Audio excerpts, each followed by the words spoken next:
आप जानते हैं कि मुझसे कोई शायद मिलने आया होगा और इसीलिए मैं बिल्कुल मौका नहीं चूकता हूँ। मैं भी इस फील्ड का विराट कोहली हूँ, ताकि हम उस पल को इस्तेमाल कर सके अपनी तैयारी के लिए। सही बात है। कोई बच्चा यदि यहाँ से सफल होकर के गया है, ऊर्जा से भरा हुआ है, आपको ऊर्जा देगा, आप सफल हो जाओगे। बस यही ऊर्जाओं का इस्तेमाल है। ठीक है, तो आज बिना किसी देरी के जल्दी से जल्दी, क्योंकि हमको हमारे लेक्चर्स भी कंप्लीट करने हैं, संयोगवश कभी भी कोई भी मुझसे मिलने आता ही रहता है तो मैं आपसे ज़रूर मिलाता हूँ, क्योंकि वो ऊर्जा आपको ज़्यादा चाहिए। ठीक है, तो ज़ोरदार तालियों के साथ स्वागत करिए।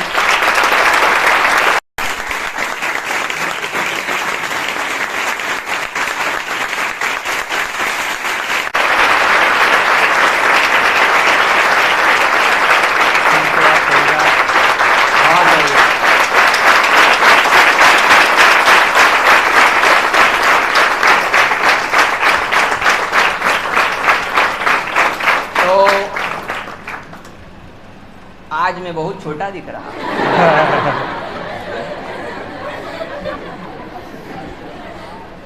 अंकित जो है यंगेस्ट, क्या कहा जाए, यंगेस्ट। ये अभी पिछली बार की जो कांस्टेबल हुई थी उसमें यंगेस्ट कैंडिडेट जो चुना गया था, मतलब मध्य प्रदेश में, उनमें कुछ में से अंकित जो है वो एक व्यक्ति था। उसके लिए जोरदार ताली होनी चाहिए।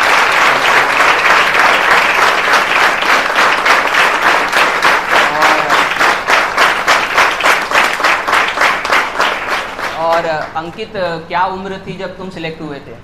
सर मेरी 20 साल 6 मंथ। 20 साल 6 मंथ, 20.5 वर्ष उम्र थी जब अंकित एज अ कांस्टेबल सिलेक्ट हुए थे।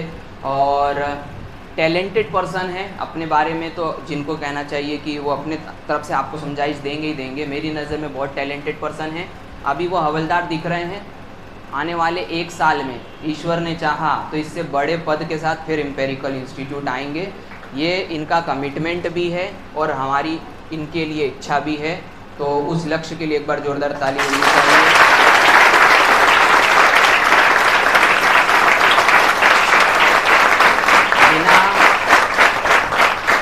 बिना किसी देरी के अब जो है मैं अंकित को माइक देता हूं और वो अपने एक्सपीरियंस आपके लिए साझा करे कि वो कहीं पर इस क्लास में कहीं बैठा करता था, और जैसे आप एक दिन किसी के लिए ताली, इसके लिए ताली बजा रहे हैं, एक दिन ऐसा आएगा कि आपके लिए भी ताली बजेगी।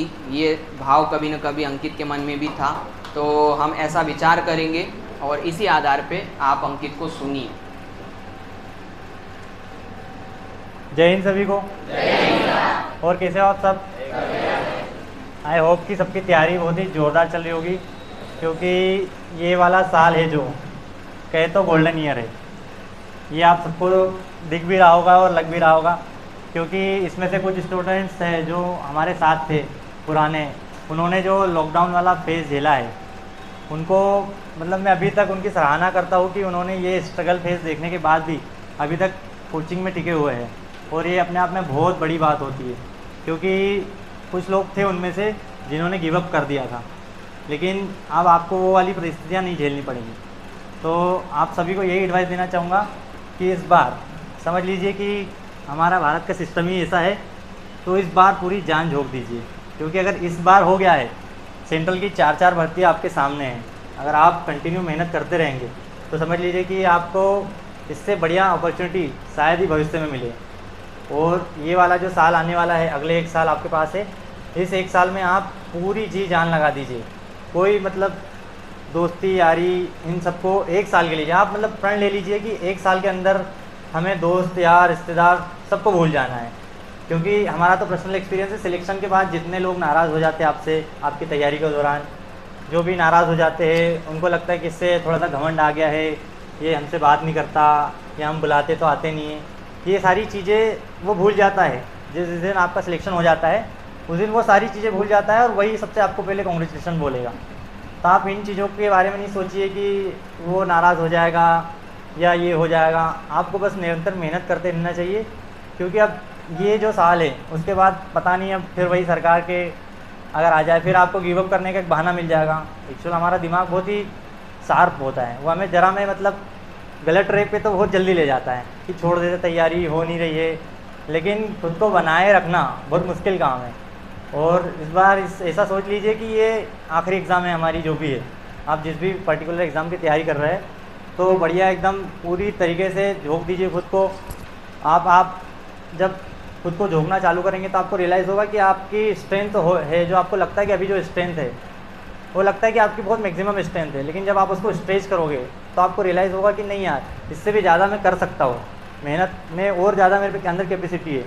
जैसे कि मैं जब आप यहाँ पे था, कोचिंग में था, जब मैं यहाँ पे बैठ के पढ़ता था, तो किसी दिन अगर 10 घंटे पढ़ लिए तो ऐसा लगता था कि यार आज तो बहुत ज़्यादा पढ़ लिए है, अब तो घर जाके रेस्ट करना पड़ेगा, ये वो सारी बातें रहती थी।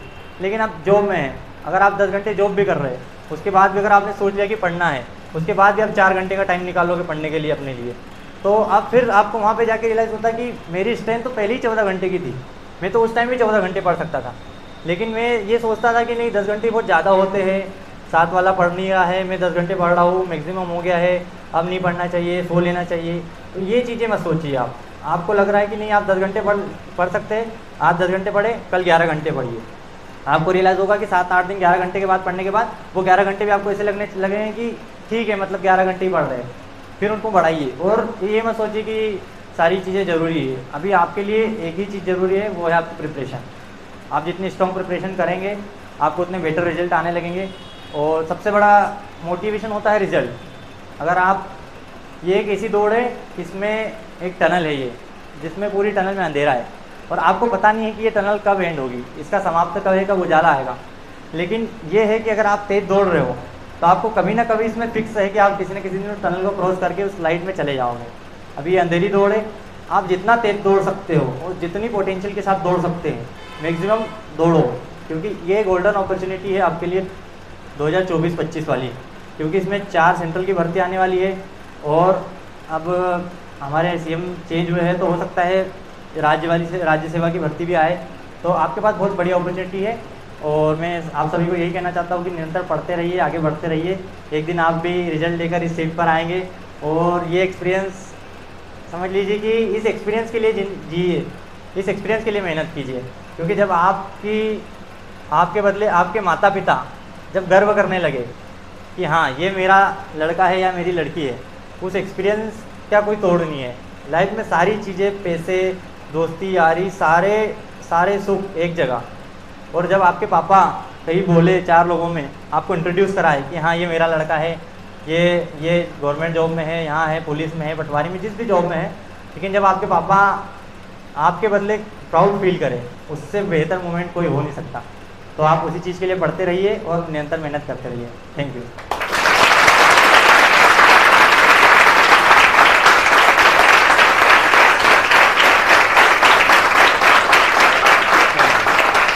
तो एक छोटा सा इंटरेक्शन था ये, बस ताकि हम इस चीज़ से ऊर्जा ले सके, अपने जो सपने हैं उनको थोड़ी सी, उनके ऊपर यदि धूल लग गई हो तो साफ़ कर सकें, और फिर एकदम ज़ोरदार मेहनत कर, क्योंकि आप मेहनत तो यहाँ करते ही हैं, वो तो उसमें दो राय नहीं है। लेकिन क्या होता है कि कभी कभी हमारे द्वारा बोली गई बातें एकदम बोरिंग हो जाती है, क्योंकि हम ही बोलते रहते हैं और ये ऊर्जावान लोग आ जाते हैं, जब ये बोलते हैं तो वो बोला हुआ चीज़ हमारे बोले हुए 10 चीज़ों से भारी इसलिए होता है क्योंकि ये लोग इसी जगह पर बैठ करके सफल हुए हैं, इन्हीं चेयर्स पर बैठ करके सफल हुए हैं। और आप जितने भी लोग हैं, जब भी ये पढ़ते थे तब भी हम यही विचार करते थे कि ये हमारे लिए गवर्नमेंट एम्प्लॉई हैं, बस यहाँ कुछ दिन पढ़ रहे हैं, फिर ज़रूर इनको वर्दी मिल जाएगी या जो भी इनका सपना है। आज इनका पूरा हो गया, कल ये पक्का वादा है कि आपका भी ज़रूर ये सपना पूरा होगा। एक बार ज़ोरदार अपने लिए तालियां बजाइए।